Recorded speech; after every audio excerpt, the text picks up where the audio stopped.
बारामती विधानसभा चुनाव को लेकर सियासी माहौल गर्मा गया है और जैसे ही कांग्रेस ने अपना उम्मीदवार घोषित किया, आरोप प्रत्यारोप का दौर तेज हो गया।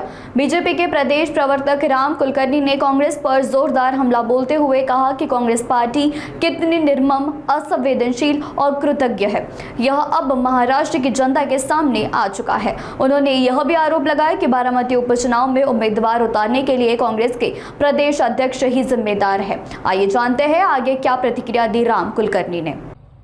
खरं म्हणजे आता जनतेच्या सुद्धा लक्षात आलं की काँग्रेस पक्ष हा किती निष्ठुर आहे, असंवेदनशील आहे आणि किती कृतज्ञ आहे।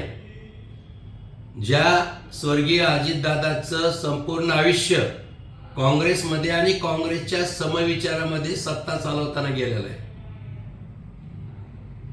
आणि त्यांच्या मृत्यूनंतर बारामतीची पोटनिवडणूक लागली।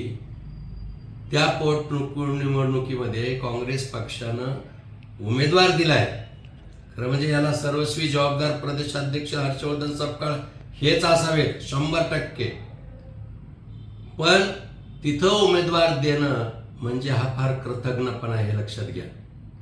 मला असं वाटतं की स्वर्गीय अजितदादाचा विमान अपघात झाल्यानंतर त्या अपघाताचं राजकारण करताना विजय वडेट्टीवार असू दे, हर्षवर्धन सपकाळ असू दे, या मंडळीनं गळे काढले होते। मग ते नाटक होतं का? ते उगाच दाखवायचे तुमचे दात वेगळे आणि बोलायचे दात वेगळे होते का? आज सुनेत्रा ताई पवार आमच्या उपमुख्यमंत्री आज त्या अर्ज भरताना खरं तर ही निवडणूक बिनविरोध व्हावी म्हणून सर्वांनी प्रयत्न केले।